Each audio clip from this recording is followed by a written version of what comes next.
Kandidat pelatih Arsenal bagi Theo Walcott. Mourinho akan membuat perbedaan. Michael Owen tentang Thierry Henry. Arsenal tegaskan tak akan menjualnya. Alasan mengejutkan Gabriel Jesus. Bisakah cedera tak hentikan ambisi juara? Siapa pengisi sayap kiri Arsenal setelah jeda internasional?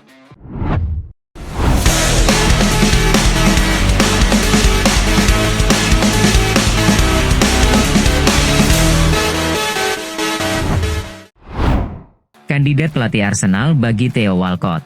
Oke Gunners, kita harus ngomongin sesuatu yang lagi panas banget nih. Baru-baru ini, Theo Walcott ikut angkat bicara soal siapa yang bisa gantikan Mikel Arteta di bangku pelatih Arsenal suatu saat nanti, dan nama yang dia sebut yakni CS Fabregas. Yap, itu nama besar yang pastinya bikin penggemar terbelah pendapat. Ada yang bilang itu bagus, ada juga yang merasa kayak dihianati. Fabregas bukan cuma mantan pemain keren yang tahu seluk-beluk Arsenal, tapi juga sudah menunjukkan performa luar biasa sebagai pelatih di Italia, membawa Como naik ke Serie A dan tampil apik di sana. Ini bikin orang mikir, mungkin dia memang pilihan tepat untuk masa depan klub. Tapi ada sisi lain yang susah dilupakan bagi para fans. Ingat, Fabregas pernah pindah ke Chelsea, salah satu rival berat Arsenal, dan dia bahkan merayakan gelar Liga Inggris di sana. Buat sebagian penggemar, itu luka lama yang belum sembuh. Jadi bayangkan jika Arsenal bisa menerima dia kembali dalam peran pelatih. Situasi saat ini sebenarnya belum perlu buru-buru ambil keputusan, karena Arteta masih dipertahankan dan klub baru saja dapat suntikan dana besar buat memperkuat tim.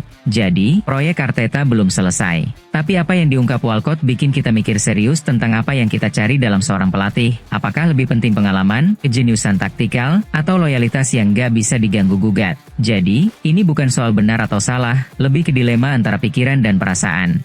Fabregas kini bukan cuma mantan pemain, tapi sudah jadi pelatih yang cukup kredibel. Dan pertanyaan sekarang, siapkah para penggemar Arsenal menerima dia sebagai pelatih masa depan?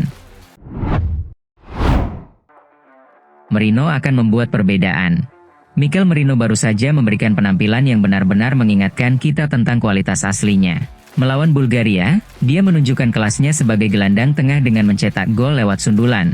Akurasi umpan mencapai 92%, serta dominasi di berbagai duel dan penguasaan bola. Ini bukan cuma penampilan biasa, tapi masterclass yang langka dan sangat dibutuhkan Arsenal.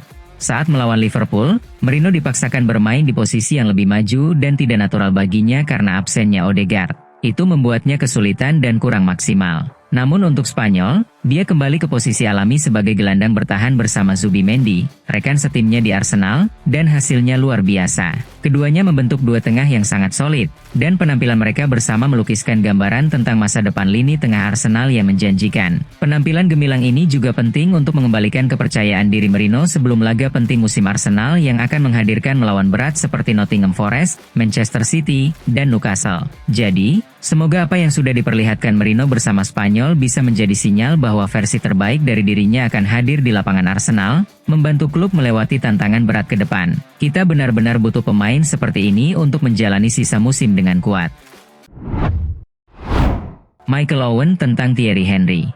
Michael Owen baru saja membuat pengakuan yang bakal bikin penggemar Arsenal bangga banget. Dia bilang, sepanjang karirnya, cuma dua pemain yang benar-benar membuatnya meragukan dirinya sebagai striker top dunia. Dan salah satunya adalah legenda Arsenal yaitu Thierry Henry. Owen, yang pernah jadi striker pemenang banyak gelar dan pencetak gol andal Inggris, mengaku ketika Henry datang ke Liga Inggris dia pikir, wah, aku nggak bakal pernah bisa rebut sepatu emas lagi. Dan ternyata benar. Hal ini menunjukkan betapa dominannya Henry saat waktu itu, sampai bisa bikin pemain sebesar Owen merasa terancam. Henry bahkan memenangkan sepatu emas Liga Inggris sampai beberapa kali di puncak karirnya di Arsenal. Owen juga menekankan bahwa Henry punya bakat alami dan mental juara, yang membuatnya beda dari pemain lain yang butuh waktu lama untuk berkembang. Uniknya, Owen juga menyebut soal striker Arsenal sekarang, Victor Gyökeres, yang sampai sekarang belum tampil maksimal. Dia mengingatkan kita bahwa Henry pun butuh waktu adaptasi sebelum bisa bersinar, bahkan baru cetak gol di pertandingan ke-9-nya. Jadi, mari kita bersabar dan beri kesempatan Gyökeres, karena sejarah Henry dan Bergkamp juga menunjukkan proses yang harus dilalui dulu sebelum jadi legenda. Kisah Owen ini bukan hanya bukti kehebatan Henry, tapi juga pengingat bahwa kita pernah dan masih punya kualitas luar biasa di Arsenal yang layak diapresiasi dan diberi waktu tumbuh. Arsenal tegaskan tak akan menjualnya. Masa depan Leandro Trossard di Arsenal sempat dikabarkan di persimpangan jalan. Penyerang serba bisa asal Belgia ini disebut-sebut masuk radar klub Turki, Beşiktaş, yang bahkan dikabarkan sudah mengajukan tawaran resmi. Dengan persaingan ketat di sayap Arsenal dari Gabriel Martinelli dan Eberechi Eze, Trossard sendiri kabarnya tertarik mencari peluang baru, terutama demi mendapat menit bermain reguler menjelang Piala Dunia 2026. Namun, kabar terbaru justru mempertegas bahwa Arsenal tidak berencana melepas Trossard. Menurut Fabrizio Romano, meski ada rumor tentang ketertarikan Beşiktaş, kepindahan itu kini dianggap sangat tidak mungkin terjadi. Apalagi, Trossard baru saja menyetujui kontrak baru dengan klub pada bulan Agustus lalu. Jadi, walau rumor sempat menghangat, Arsenal tetap yakin akan mempertahankan salah satu aset pentingnya tersebut. Dengan keputusan ini, Arsenal ingin menjaga kedalaman skuad dan menjaga kualitas lini serang mereka tetap solid. Meski persaingan posisi di tim sangat ketat, Trossard masih dianggap sebagai bagian penting untuk rencana jangka panjang klub. Jadi bagi para penggemar, kabar ini tentu jadi angin segar bahwa sang pemain akan terus memberikan kontribusi di Emirates Stadium. Alasan mengejutkan Gabriel Jesus.